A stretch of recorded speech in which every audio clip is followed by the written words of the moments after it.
in the space of transparency, how transparent are you willing to be? Would you ever feel comfortable, and I was talking about this with Brittany, would you ever feel comfortable in telling your partner about sexual desires that may not have included them? Is that something that you feel like you can express and they speak to you from a place of curiosity as opposed to judgment? Men specifically have to be very particular on how they articulate that to their women. You know what I mean? It's not about what you say, it's about how you say it. And that holds so true in that situation. The level of vulnerability that you want with your partner is being able to share those things, even though you know you're not going to be able to do them. I don't want to say assumed, but a lot of us operate under the same social construct. There's only a few people who think outside of the box and think differently than the large majority of people. I understand the idea behind sharing. You want to be able to prove to yourself that you can hear anything or share everything, and you guys still rock out. That's the ultimate goal, where it's just like nothing could just, I understand that. But there are some things that I'm going to die with. I'm Simeon Pando. Victoria Monet. Dang. I'm Melvin Gregg. This is another episode of Nice and Neat. I'm Duke. I'm Omar. I'm Jalon. Welcome back to another episode. Yo, what's the deal, y'all? Hope all is well. Welcome back to another episode. I'm Duke. I'm Omar. I'm Jalon. This is another episode of the #1 podcast in all of Los Angeles, Nice and Neat. Fellas, Yo. it's back to just us. What? Just, and then there were three. And then there were three. And then there were three. Man, dog. Three Musketeers, bro. We hard. Man, before I get into episode, man, like, Duke, how are you, bro? I'm healthy. I'm good. I'm good, man. I'm good. Everything's straight. My birthday just passed, so I feel, obviously I feel older, wiser, and I'm just excited for just the rest of the year, man. We got some big things coming up in the summer and in the fall, so I'm good, bro. I'm good. How are you? I'm good, man. I'm good. I feel like I've been thinking a lot. Like, just thinking a lot. Just trying to make the most sense out of everything. Trying to be the best version of myself and thinking through it, right? I feel like in your 20s, you move really fast. You kind of bump your head a lot. You try to figure things out. I feel like in your 30s, you figure things out a little bit more and it slows down a little bit more. It's like the fellas listening will understand this, but it's like a zone running game now for me. This is where you belong. This is where you're supposed to be. This is the hole that you run through. Hey, and if it's not there, cut back, right? Like or take what you can get. Take what you could get, though, right? But we're moving forward, and that's just what it feels like right now. That can segue me, but I really want to know how you doing, Omar. I'm doing okay. Personally, I've been struggling with some things internally, just because I had a moment, really a couple moments, if I'm being honest with you guys, just being a parent, and you have a newborn, they wake up at random hours of the night, you know what I mean? And I'm pretty sure a lot of people this is going to resonate with a lot of people, but I find myself waking up like frustrated. And it's like, why are you frustrated in this moment? You asked for this. You prayed to God for this. You and your wife decided that y'all wanted to do this, move forward with this. And this is what happened. You got gifted this amazing gift from God, right? And it bothers me because I wake up, I got this attitude, I take it to the table, and I'm like just trying to change it real fast so I could go back to sleep. And lately, I sit back, I'll be reflecting, and I'll be like, that shit was trash. Like, how do you react to something that you're so happy to have in your life? How do you react so negatively towards? And what I've been battling with in my head is just like, it's okay to be frustrated, you know what I mean? Because she is disrupting your routine. Yeah. She's coming in and messing up not messing up, but like altering your entire situation. Your normalcy. My normalcy. So it's kind of okay for me to have these emotions, but they were confusing to me. You know what I mean? Just trying to navigate through, like, why am I feeling like that? It's like, I'm not mad at this little girl. I love this little girl. You know what I mean? I want to spend all as much time I possibly can. But for some reason, the emotion of waking up, what it is if somebody wake you up in the middle of the night, bro, you're irritated. You know what I mean? And so it's just like trying to move forward with, this being the norm and just accepting that it is what it is. And, there's nothing to be angry about. She's going to cry. She's going to be, fussy. That's just what a toddler does, an infant does. And you just got to navigate through it. But I'll be honest, I'll be lying if I said it didn't affect me. You know what I mean? Because it's something that had been bothering me over the past few weeks or month, you know what I mean? I would say. But I will say today, though, you know what I mean? I feel like I'm in a better place with it. And I'm getting better at, how I react in the moment or how I respond in the moment. But yeah, that's why I'm okay. Just usually I'm like, yeah, I'm good, or I'm great. You know what I mean? But okay, because it's like, this is my kid, and I'm having these emotions that I shouldn't be having. You know what I mean? Which is just odd to me. I remember Simeon talking about when him and his wife first had their son, and they were looking at each other like, yo, what did we get into? Yep. You know what I'm saying?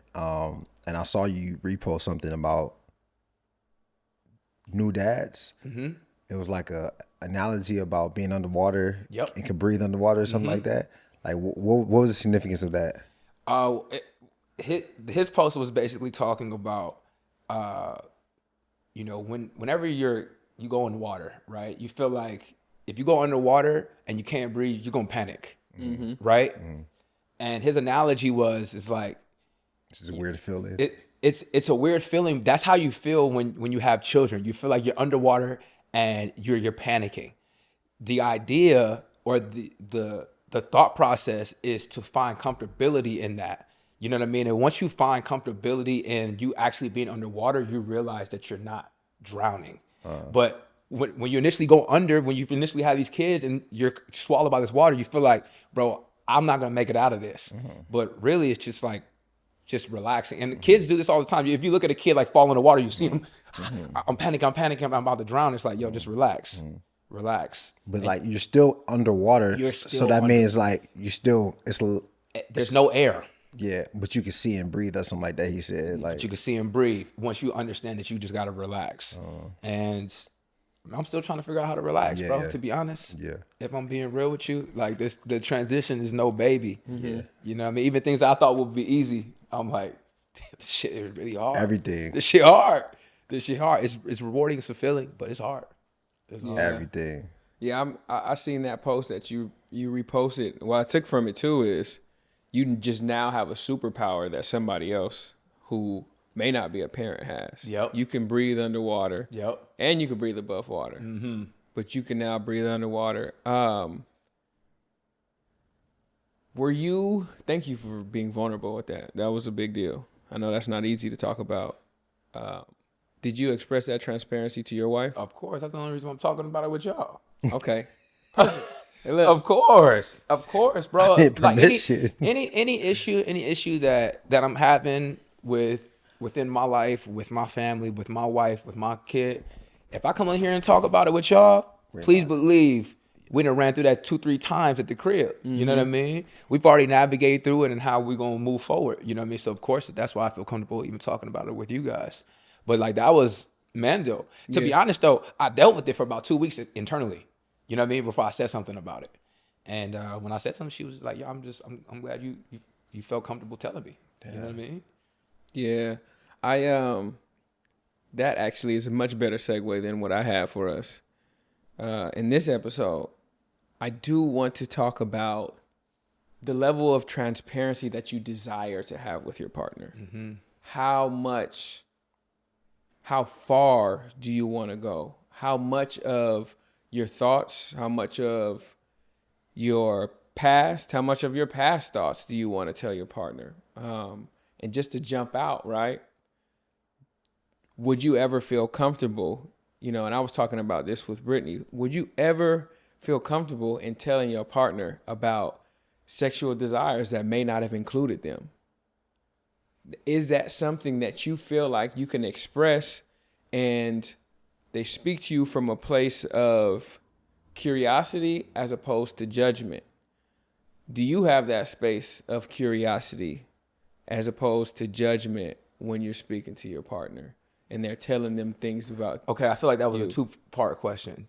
Do I have the Does it exist in your relationship? the confidence, The answer is no. That's the answer, July. No.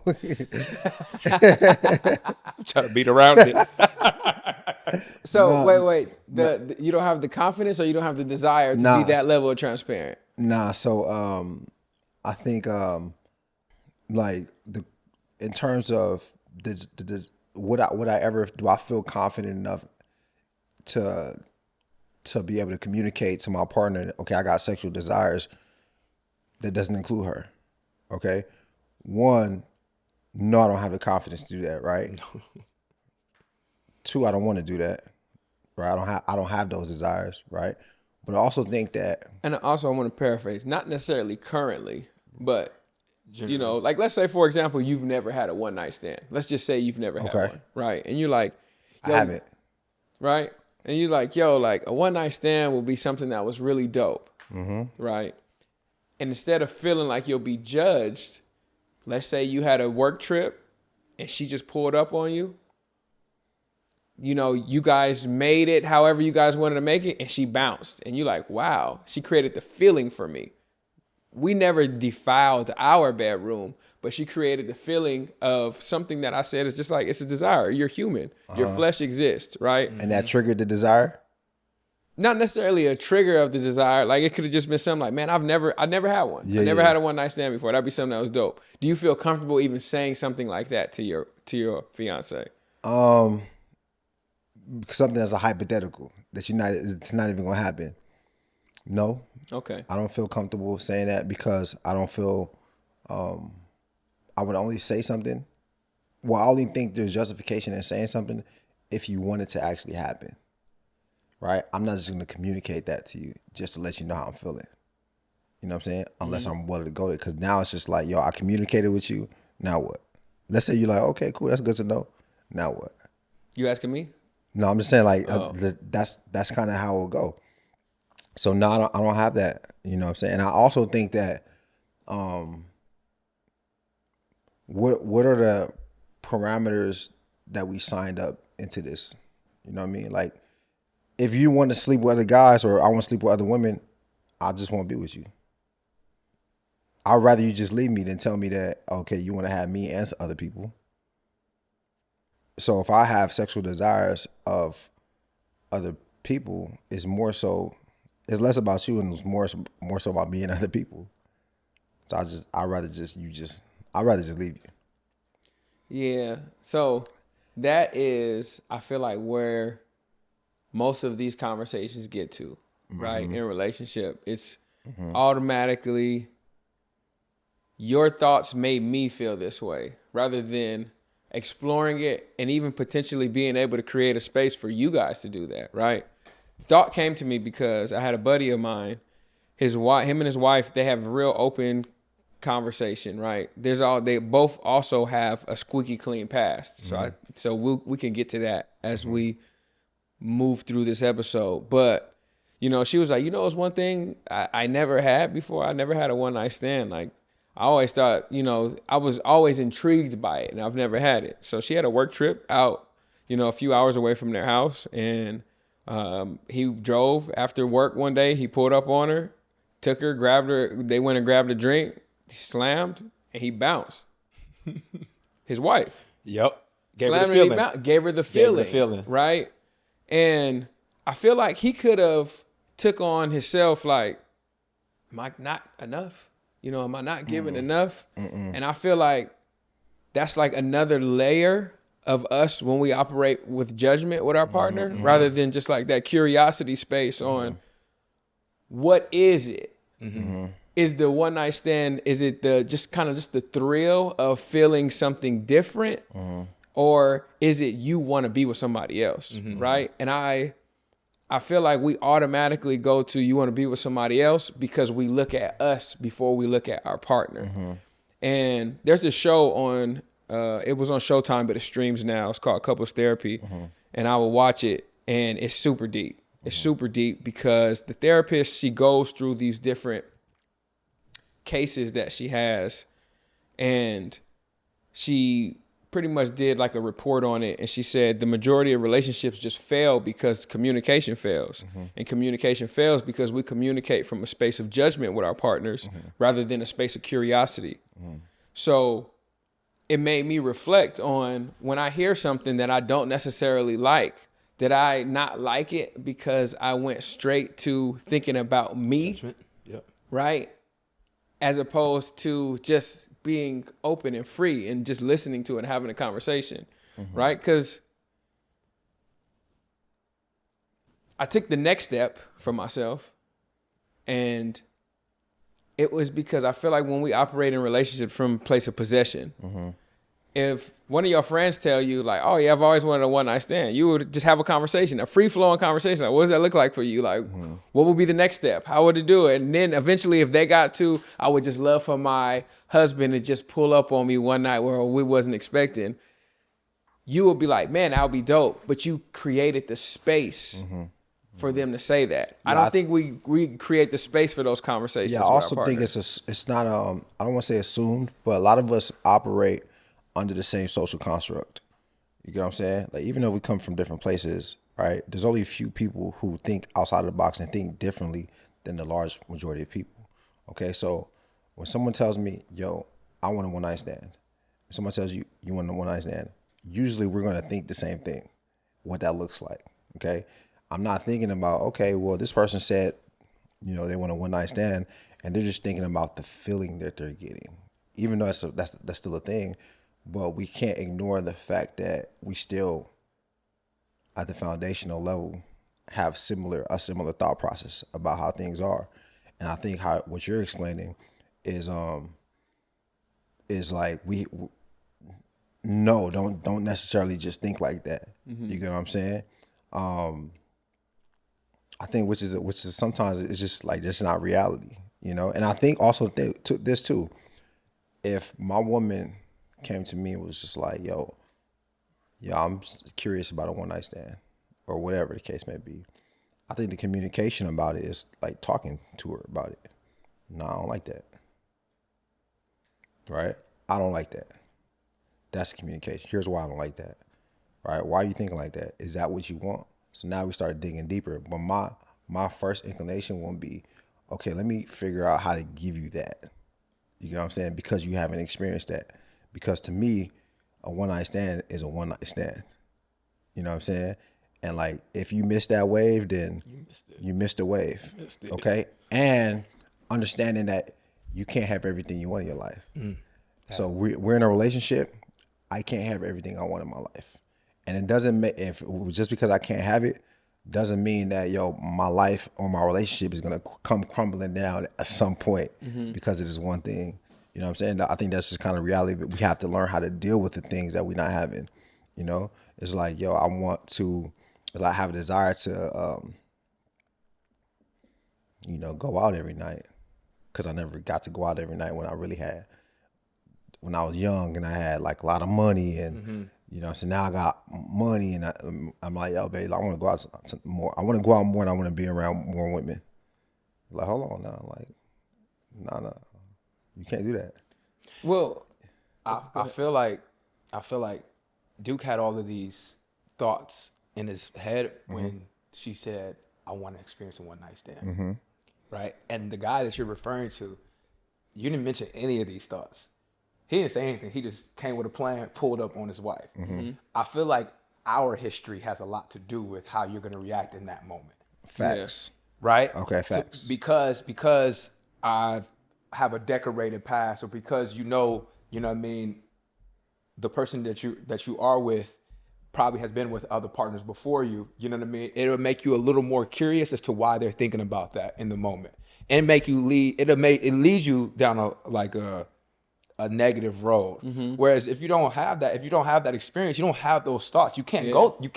Yeah. You don't go there. So you do think about, well, damn, I definitely want to provide my person. You can see the innocence in the statement. You can see that. There you go.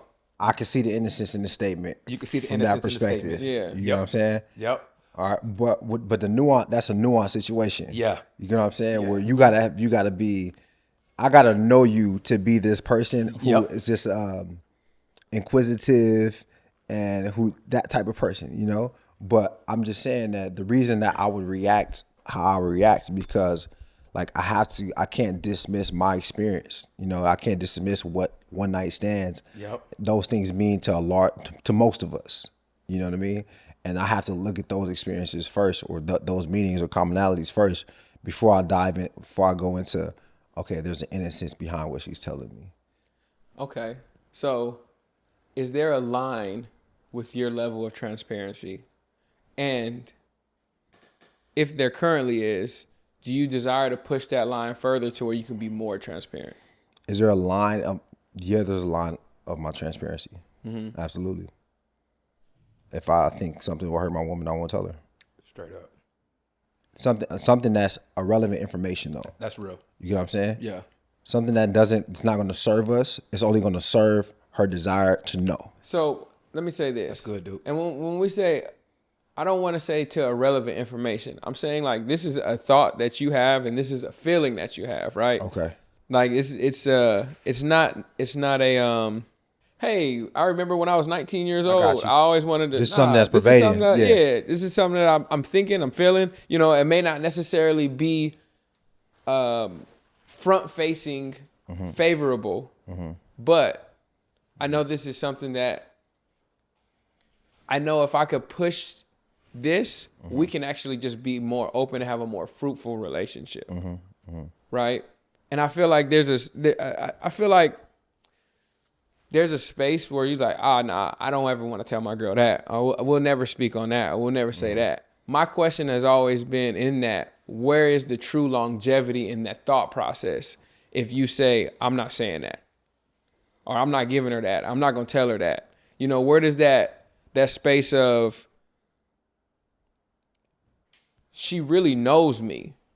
How do we create that space if we already have this thought process and not allowing this person to grow into the person that we want them to be? Well, you got to assure your partner, like reassurance that your partner is who you want. You know what I mean? You're talking about without telling her anything. Without telling her anything first. You gotta reassure your partner. You have to reassure. You're talking about if you don't do that, you gotta reassure your partner to get her to believe like you are who you are. Yeah. Yeah, you got to reassure your partner first. So you're saying you're still not going to do it, but you're just... I'm saying even if you do want to do it, you know what I mean? But you have to reassure your partner so your partner is secure in herself and in the relationship. So then when you tell her these things about your desire, she doesn't run off on this make-believe story. You're creating, you know, ability in her mind. You know what I mean? She knows that like, yo, you're rooted in this relationship. You want to be with her, but you're just being honest and transparent. But that also takes time to develop that trust with my partner, because I'm trusting you with information right now. You know what I mean? So it takes time. And also men specifically have to be very particular on how they articulate that to their women. You know what I mean? It's not about what you say, it's about how you say it. And that holds so true in that situation. It's like, yo, you got to be very careful about how you craft your words, because you say the wrong thing, you indicate towards the wrong thing, and your wife is going to think you're ready to leave her. Yeah. You know what I mean? So it's very, very tricky, and you have to find that fine line. But that's where like constant, clear, open communication comes into play.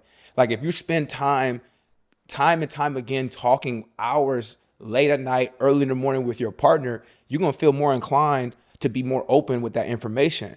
But if you guys aren't having these if you're just having over the surface conversations, if you're not digging deep, if you're not, you know, making each other feel comfortable with sharing vulnerable information, you'll never get to that place. You'll just constantly be sharing these information, these thoughts with your boys, you know what I mean? And never getting nowhere. And then constantly going home and feeling like, man, I just got these fantasies rolling around in my head that I'm never going to be able to accomplish or get scratched off. And to be honest, just like Duke was saying, you're in a relationship now. You probably will never be able to accomplish those fantasies anymore. But the level of vulnerability that you want with your partner is being able to share those things, even though you know you're not going to be able to do them. Right. I understand the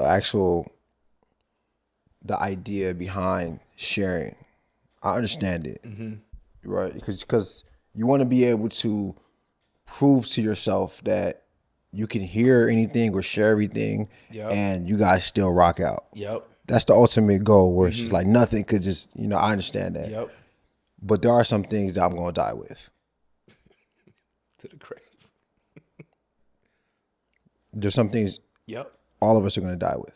We all should die with. Right. And it's not even because we're going to hide, but we have so much history that we can't even pinpoint things that happened to us or that we've experienced, or, you know what I mean? That won't even serve us. It just is what it is, because we just got history. You know what I'm saying? It's not even, and not even sexual desires. Not even sexual desires. It could be anything that no one knows. Some things about Jalon that I don't know. Yep. Or his woman don't know. Yep. Yet. Yep. Right? And at some point it'll come up or not come up. But if it's unnecessary, it's not gonna come up. You know what I'm saying? And I think that you can have a fulfilling life, and you can have a high quality of life and quality of marriage, and build trust, not knowing everything. You get what I'm saying? So I don't want to make the audience think that we're speaking about going back and grabbing things out of your treasure chest. Nah, I'm not talking about that. Just even outside of sexual desires, just an example, right? Let's say you're at the grocery store and you see somebody of the opposite sex that you know. It's some men or it's some women that will come home and not even say that, because they're like, hey, I don't know how my partner will react to that. And what I'm saying is, those little nuggets of non-transparency can fall into, just when you're having a conversation, to where you pick and choose what you're going to say. So what I'm saying is, one thing you may be looking at as protection, and according to this study, it's actually a stagnation in your relationship. Because if, like, let's say I go to the grocery store and insert her name here, and I come home and I'm not like, hey babe, I ran into such and such at the grocery store. That's a space of transparency that I'm not allowing her. If I just come home and I just unpack the groceries and she's like, oh, how was the grocery store? And I'm like, oh, it was cool. And I just unpack the groceries and I go through it, and I'm sure people are listening and like, what's the big deal? I'm not saying anything. But when we're talking about doing life with somebody, and we're talking about building with somebody and creating a foundation for somebody, and you creating accountability within your relationship. And I think a lot of people are afraid to let people see them. So I think that's a big part of it. But like, even something that small, that's something that I even think about and I'm conscious of. And I'm like, let me let her know that I seen this girl at the store. Right. But one would argue, though, it's like, is that relevant?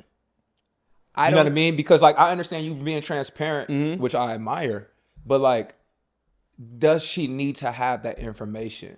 Did you guys have a long conversation? Let's play. Let's right? do it. Let's play. Let's do it. Okay, cool. I don't tell her I seen this girl at the store. Yeah. My girl's at an event and she sees this girl. She's like, I just ran into Jalon at the store. Does that help your relationship or does it harm it? I don't think it does either one. Because she just ran into you? Yeah. Oh, no, people tell my wife all the time. They ran into me all the time that I never told my wife. Cool. And I'd be like, oh, I actually forgot. I forgot to tell you that. I forgot I ran into somebody. But I'm not trying to withhold information, though. So I guess that's a little bit different. Yeah, it's different when your heart is not trying to withhold, because that interaction is different. You could be like, oh, yeah, I did. Yeah. It's different, right? But what I'm saying is, and we all know this, just the blanket of this part is, when somebody could tell you something about your partner that your partner ain't told you, it's going to bother you. Whether you bring it up or not, it's going to bother you. And I think it is another thing that we hold on to. And I'm talking about, this is deep relationship stuff here. that I'm talking about. I'm not talking about in that moment. I'm talking about the way that if you could hold on to the grocery store, then you can hold on to this, then you can hold on to that and this. And you are the leader. She feels that. She'll do the same thing. She would Yeah, hold it but too. we just talked about this 2 weeks ago, right? Or 3 weeks ago, right? You see the girl singing the national anthem that you used to deal with. Are you telling your wife or fiance or whatever that's who you should deal with? No. We just talked about it. Yeah. And in that situation, you're probably not going to tell her because you feel like, oh, I'm not about to, like, I'm never going to see her. I didn't say that's this. what I'm saying. I That's didn't. what I'm saying. I It's didn't not even say relevant. this girl. See, no. This girl at the grocery store is not a girl you ever even dealt with. What I'm just saying is, if you ran into me at the grocery store, you would have told her. It's because we friends. Cool. So this girl you ran into, it's just a girl that you know. Yeah, but we and not she friends. and she knows her too. Okay. Well, oh, that's different. No, but what I'm saying is she knows her. That's why you be like, oh, I ran into such and such at the store. But what I'm saying is things as small as that, people will hold on to, male or female, to where it's like, I just don't know how my partner will react to it simply because it's somebody of the opposite sex. I'm not saying it's somebody that you dealt with. Yeah, I've never ran into somebody somewhere that my partner knew and we both mutually knew and I didn't tell her. Okay? I've never done it. I'll tell her, bro, it's just anybody, like it could be anybody. I'll tell her, like, oh yeah, such and such. It's just it's a natural thing. But I also don't think that if someone decides not to tell, there's malicious intent behind it, right? There may be the intent where it's just like, yo, like I just gonna tell her, but I don't think it's malicious intent. I don't. And then also too, bro, like hypothetically speaking, of course, if your past is decorated, right? Are you telling her every time you see somebody? No, it's not about. You know what I mean? Because it's like again, it's like you don't even. Now I'm giving you information you don't need. No, I'm not even talking about that. And so it's more of a just the spaces of transparency. Because what transparency isn't, hey, she's asking me and I'm telling her the not truth. pick and choose. That's not what transparency is. Right. What I'm saying is, being if the open. goal of the relationship is hear you. ultimately to be open, and we have these opportunities, because it's just like the things that we pray for, right? When we pray, the test is gonna come, and it's up to us to pass or fail the test. Yep. Right. So if we pray for transparency, and you be like, I don't want to tell her about that one. I don't care to tell her about that one. What I'm saying is, what is the space of transparency that you desire? You know, and this study was talking about the reason why a lot of relationships participate in judgment is because that space of transparency isn't open. So there's no curiosity. If we don't give our partner the opportunity to be curious, how can we expect them to be curious when we want them to be? And vice versa. If our partner doesn't give us the opportunity to be curious, right? So like, for example, something as small as if your girl goes to the store and she gets hit on and she come home and be like, babe, this old guy with a beard hit on me today. That's transparency. That creates that space of laughter, that creates a connection, it creates a bond based off of how you respond to it. I think what our fear is, we're not gonna get that response. That's it. But We know it's not gonna be received like that. But I also think that's important. I think that's an important key trait to have for the longevity of your relationship. You want a happy woman, right? I want a happy woman. And sometimes little things can really bother women more than some things bother men, but some things can really disturb women. You know what I'm saying? So if I go out all the time, not all the time, but I go to the AT&T store and, you know, this girl slide me her number on a piece of paper and I throw it in the trash, I'm probably not telling my woman that. Because next time I'm going to the ATM store, the AT&T store, it'll be a problem. That's real. You know what I'm saying? And that's just me. That's just me understanding the flow of things and saying, you know what, bro? Like, nah, I did the right thing. I did the right thing. And sometimes I think about that. Okay, I just proved to myself that I can do the right thing when no one's looking. Yep. And that right there to me is going to be more important than like letting her. Than being transparent. But what you're saying is, you understand what we're saying. You're just saying like, why not use every opportunity to build good habits? No, I'm saying none of us knows what forever look like. Yep. None of us do, Yep. right? So as we're sitting here just having this conversation, we're trying to create the best formula for forever. I completely understand. If you go to if you go to AT&T and you couldn't pay your bill online, so you had to walk into the store and somebody slides you your number and you throw it away, that's a win for me. I could count my wins in the dark. I get it, right? I completely understand that. What I'm saying is, when you maybe, let's say you get hollered at 3-4 times and one time you just decide to keep the number in your pocket. Part of the reason why I say like that space can even exist is because we never have talked about it. We've never have said anything. Or we get to the point where it's like, I'm going through it and I can't say anything because I don't keep that space open. Like, all of these things are connected. What I'm saying is, in the space of transparency, how transparent are you willing to be? I see what you're not willing to do, but how transparent are you willing to be? What's something uncomfortable that you will tell your partner?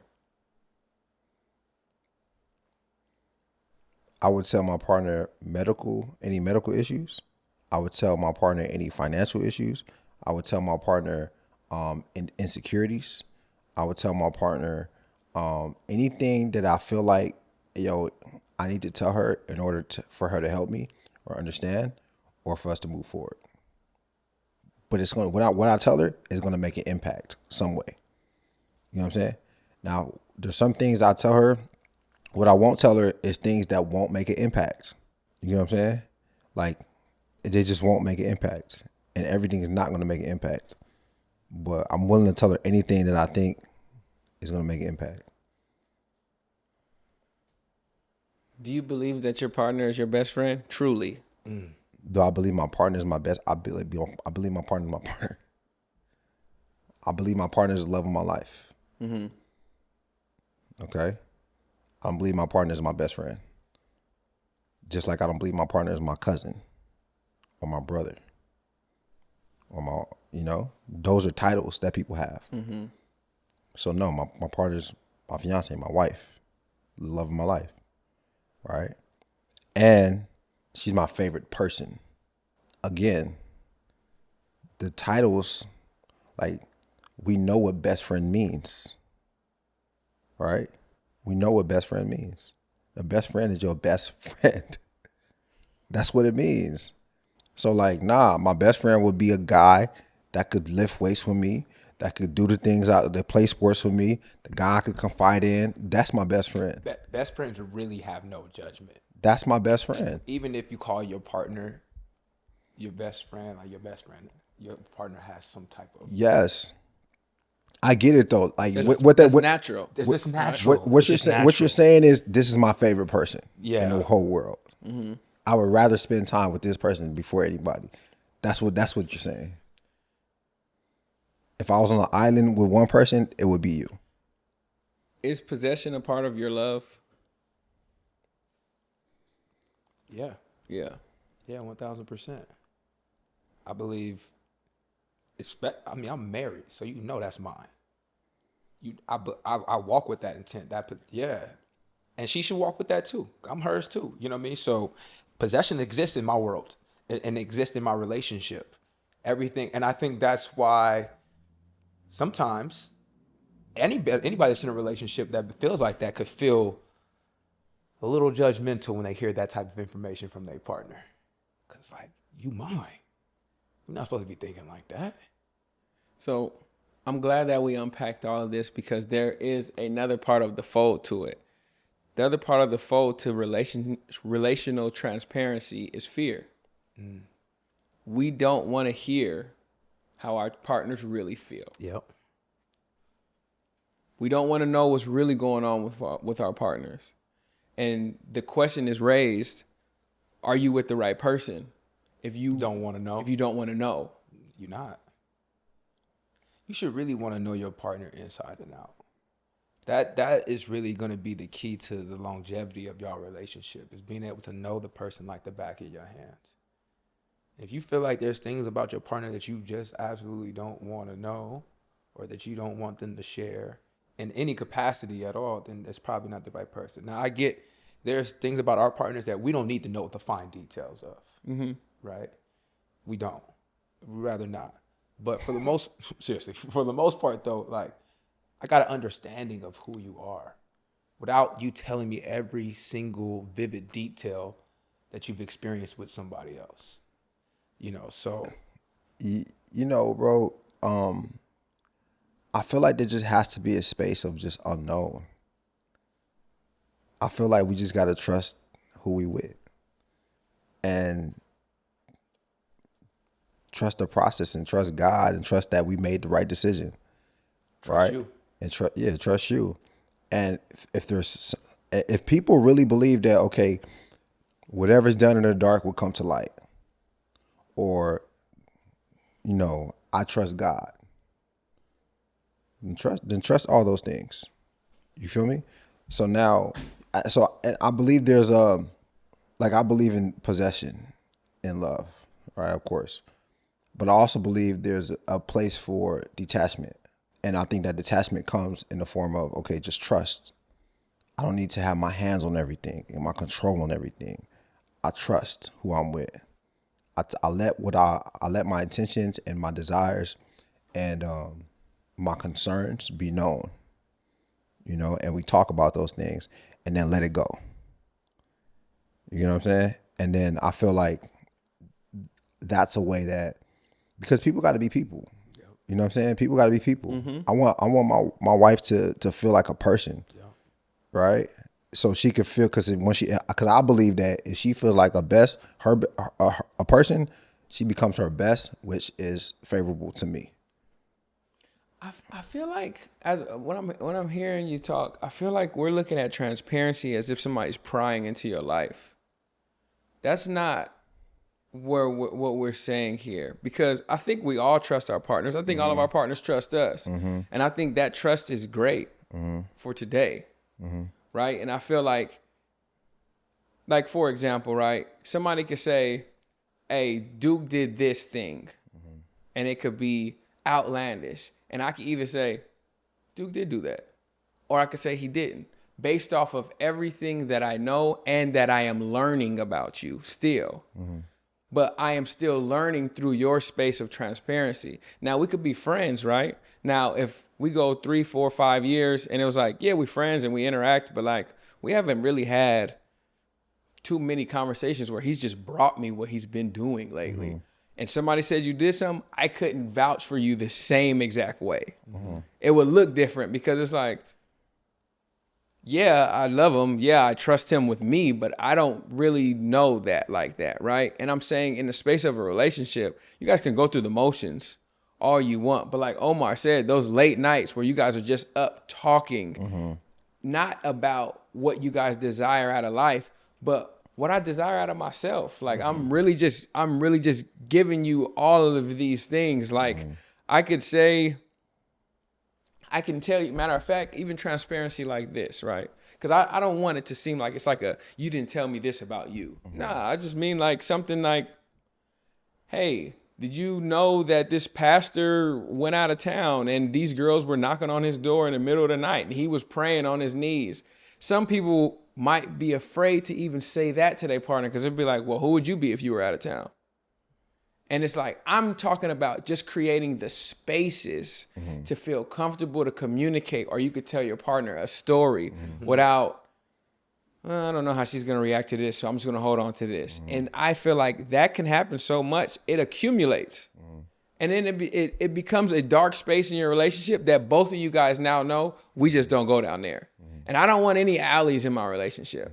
Like, now, do I need to tell you every single person that I drive by? Oh yeah, I was driving and such waved at me, or, you know, such and such honked, or after the show somebody came and stopped me. I don't need to say all of that. But what I'm saying is the space of transparency exists. Not only thing you ask me is the only thing I'm telling you. Transparency, it exists. I feel like we are so exposed to so many people, so many things, And then when it comes to the person who we lay down with at night, it's like, I don't know how that's going to make you feel, so I might not say anything. And do you guys think that we're ever doing our partner a disservice by choosing for them? I understand history matters. Mm-hmm. I know that's a thing, right? But when do we allow our partner to have a decision? Man, I think it can go either way. Mm-hmm. So it's not necessarily the service, but it's not a benefit.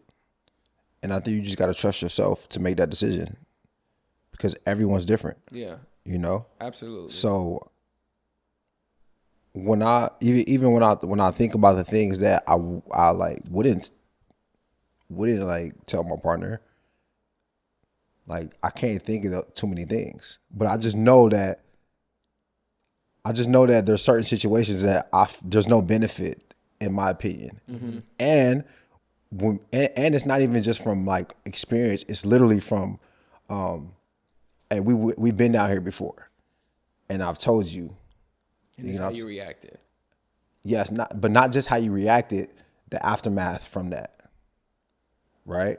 So the aftermath from that didn't necessarily, the only good that came from the aftermath is that we were able to get over it. Mm-hmm. You know what I'm saying?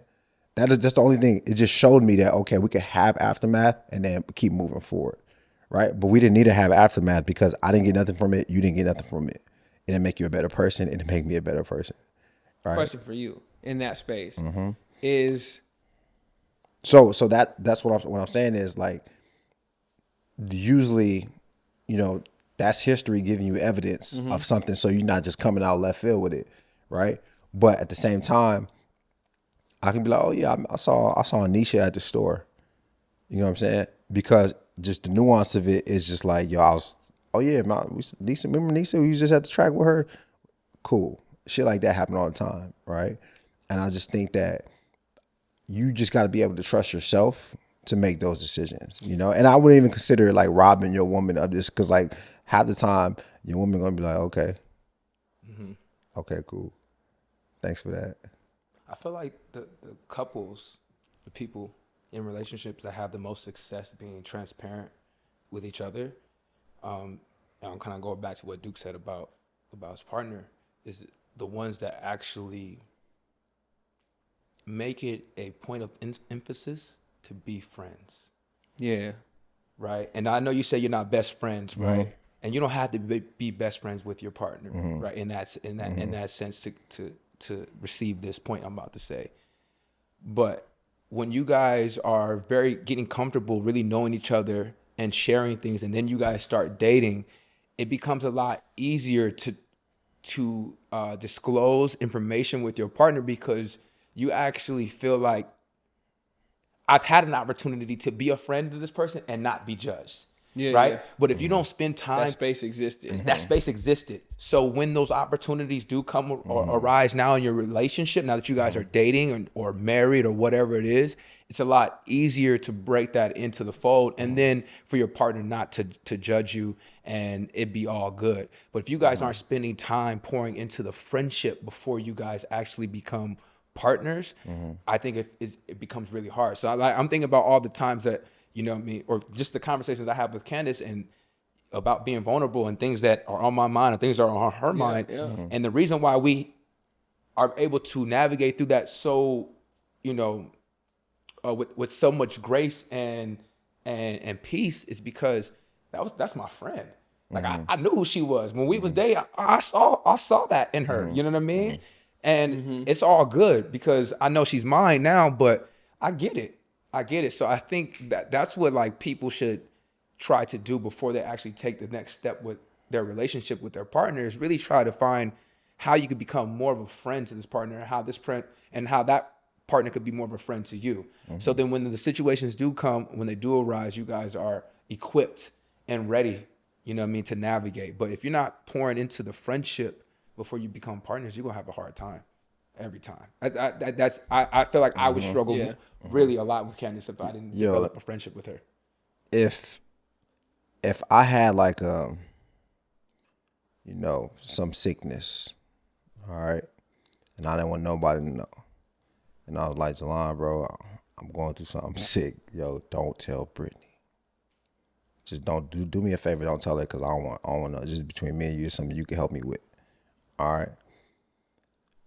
How you approaching that situation? Are you dying? I'm not dying. You just sick? I'm sick. Oh, I mean, your health, bro. I can't speak to nobody else on your health. That's your health. Like I can't speak to nobody else on your health. Now, if you were dying and I knew that we could get you some help, like I could actually like help you through it, I would probably need her as a resource to be able to help you. So, like her mom's husband works. He's like the Dr. Fauci of Europe. Yeah. So like I would make some phone calls and she would have to know. Speaking of health specifically, right? So that, but like if you're just like, hey yo, I got it under control, I just wanted to tell you as my brother. No, I wouldn't. So then how does that play to the vulnerability aspect of it, right? Because at what point is it not considered vulnerability? You know what I'm saying? What? Your part on you or on me? Does other people being involved change anything for you? You feel me? So what's the difference between seeing homegirl at the store and be like, oh babe, I saw such and such at the store, and this nigga dude got this thing he told me today? How I look at that is like if I seen her friend buying her birthday balloons at the store and she said, don't tell Brittany you seen me. That's how I look at that. What you're telling me is that's how I look at it. Oh, okay, cool. This isn't for her to know. Like it's just literally not for her to know. I'm actually withholding that. I'm withholding it so hard that I could stand on it, that if she ever finds out, she could come and tell me. I'm gonna say, this is why I didn't tell you. And I'm gonna be comfortable in standing in it. Now, if it's the situation we talked about, I don't have nothing to stand on to say this is why I didn't tell you. I was just withholding. That I can tell you. I didn't tell you. He didn't tell his family. He told me. He didn't want nobody else to know. This is something that my brother confided in me in. I could stand on that and feel comfortable. But so you understand how it gets tricky then, right? Because, and I'm not even the word tricky is like not the proper word, but everything is just nuanced. In terms of just like the there's like some things can be considered, okay, yeah, you should be vulnerable, or this is a transparency building habit. Yes. Practice or whatever. Yes. Right. But then the same thing, just with a twist, is like, okay, well, I can not choose to practice a habit in this moment. You know what I'm saying? But there are opportunities to practice transparency. I don't think every opportunity I don't think everything is an opportunity to practice transparency. Okay. I don't think that is practicing transparency. That's me practicing, I can't hold my water. I'm just gonna tell you everything. I'm just gonna tell you everything. That's not me practicing transparency. Yeah. Me practicing transparency is if she found out about this, right? Would it be a problem? Not only would it be a problem, am I withholding? Why am I withholding? Why don't I feel comfortable about saying this? It's all internal for me. If I forgot, I forgot. But if I'm just like, I don't want to tell her about that one, that's not practicing transparency. And I get it, bro. I get it. I understand it. You know, but as I speak to older men and I see how they got to where they got to. How they got to where they got to was taking a couple of those bumps of like, hey, yo. This is what it is. This is what it was. And this is who I am. And once you constantly show like, this is who I am, she has to accept you for this. And then it grows. The relationship will be in a space of abundance because it's just like, oh yeah, he always talks to everybody at the store. So now when you guys are together and the cashier is speaking to you, it's like, oh yeah, he's already what he does. He's already told me he speaks. You know how old people can be like, oh, that's just your grandpa. Yep. Like that doesn't come from not telling them stuff. It just doesn't. I mean, I feel like in their situation, they ain't telling. It's just the action repeated over and over and over again, so I understand. Yes, and I Because think their level of communication is not as good as we think it is.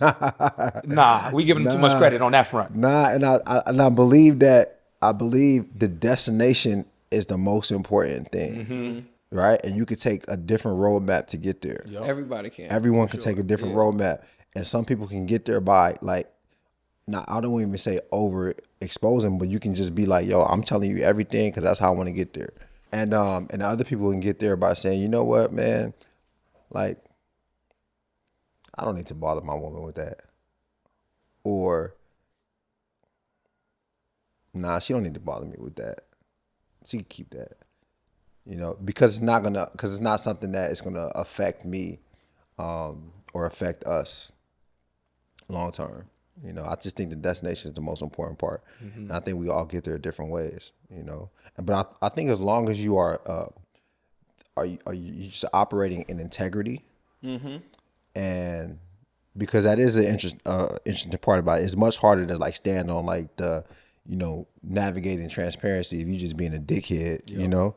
But if you're just a person of integrity and no one knows, because integrity just means that you're doing the right thing when no one's watching. So you can only judge yourself and only God knows what you're doing. But if you know you're living like that, then you got a strong chance of getting to the destination. Yep. Yeah, I mean, it was a real interesting study to me, and most of those couples were sitting on that couch because they were ready to separate from each other, essentially just due to the miscommunication in the way that they were communicating or the lack thereof. And I never want us to end up in like those spaces. So those subtle moments of, oh yeah, I seen such and such at the store, you know, or I went and did this today, you know, or I'm not saying not everything, this was my day and I did this and I did this, but I just mean like, yo, if it's just a part of the flow of conversation, what are you actively keeping out? And I think to be conscious of that, the things that you're actively keeping out because you're like, I don't know about this. I feel the flow of conversation should be able to exist without you feeling like you're walking on eggshells. And I feel like, because I don't think that's sustainable. And that's what I took from the couples therapy, the couples therapist. That's what I took from it. What kind of advice would you offer someone who is in the relationship with their partner and they're trying to be transparent, but they're not finding any success because their partner keeps judging them? I'm not one that it's like a tit for tat. Usually I don't even like remember what I didn't like, but I think you got to you have to keep notes, but you also have to show where you did this to keep a note. So she might be mad 3 or 4 times and be like, hey, this is why I'm not, it's not why I'm not. This is why it's very difficult for me to be transparent. Why? I don't think you give me a space to be. I usually do. No, you don't. This is where you did it. And then you give her those times. This is where she has to now reflect. If she then comes back and be like, oh, I didn't look at it like that. To me, that's growth. She wants to grow. Yep. But if she's just like, oh, well, you shouldn't have did X, Y, and Z, you might not be with the right person. Like I've learned when your partner is not receiving what you're saying, you just might not be with the right person. No matter how difficult it is for them to understand or get to the point of understanding what you're saying, when they stop trying, you just might not be with the right person. And also, when people are upset, it's not the time to figure out. Like, you don't try to figure out how we're gonna argue while you're arguing. You have to go through those things when things are Cool, calm. Yep. And like Duke said, sitting down. Yep. You know, arms not folded. You're not standing up looking at each other. But I just think transparency is so difficult to achieve, bro. Yeah. I think it's so difficult to achieve, but I also think it's so difficult to achieve because because somebody has to be vulnerable first, and then that person has to choose to be vulnerable. You're giving them the option, and if they're not, you be like, see, this is why I don't do that, and you just don't do it. Yep. So it's just so difficult to achieve, bro. It's very, very difficult. It's tough. But I advise it. I suggest it. Man. He said, nah, nigga. Nah, man. It's just, you know, I believe in transparency and being vulnerable. Like, I'm really vulnerable with my woman. But I think she, okay, and this is a part that I probably didn't even address, but I think she appreciates my level of discernment and what I bring to her and what I don't bring to her. And I think that's because she trusts me so much, because I've proven over time and time again that I have integrity, and that, part of being a leader is saying, like, let me make the decisions on, or not even make the decision, but like just trust me on what's worth coming to you for. You know what I'm saying? Problems. Yeah. But like the grocery store, we just using, that's the easiest thing in the world. That analogy. Yeah, that's the you know, easiest. This is like surface situations have level. so much nuance. That's surface level shit. We can do that shit all day. But yeah. Anything else? Not on this episode, but we do got this MENSCON coming up. We do got this MENSCON coming up, and we just Hey, not on this episode, but we do got MENSCON coming up. And we put the deposits down. Fellas, man, August 15th through the 18th, Nice and Neat is having its first ever MENSCON retreat here in LA. It's going to be mentally stimulating. It's going to be community building. It's going to be character building. And it's going to be a little challenging at the same time. And it's going to be an opportunity for growth for all of us. So if you're a male who's, been watching this podcast, listening to this podcast, who's been searching for mentorship or just looking for ways to expand your network and get around more like-minded brothers, this is going to be the event for you. I promise you, it's going to be something that you don't want to miss out on. It's going to be something that is going to be special. It's going to be something that we're going to continue doing. And it will just be, I think, really, really awesome to have as many of our day ones that watch us and follow us attend this and participate with us and come grow with us.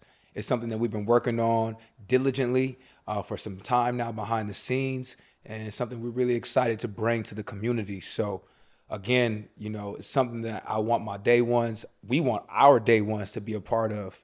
And so you guys just continue to be on the lookout for that.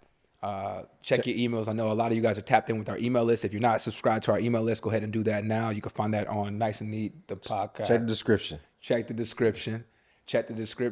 And get ready for a nice, fun summer and the first ever MENSCON LA. With that said, make sure you are subscribed to our channels on all platforms, all streaming platforms, all social media platforms. Much love, much gratitude. I'm Duke. I'm Omar. I'm Jalan. This is another episode of Nice and Neat, and that's that on that. Peace. I'll be the one to take the risk to go and get them bands. I'll be the one to never sit and go and make a plan. Knowing my mother getting old, now I don't got no time. Gotta keep a couple for the road, the rest get left behind. Yeah.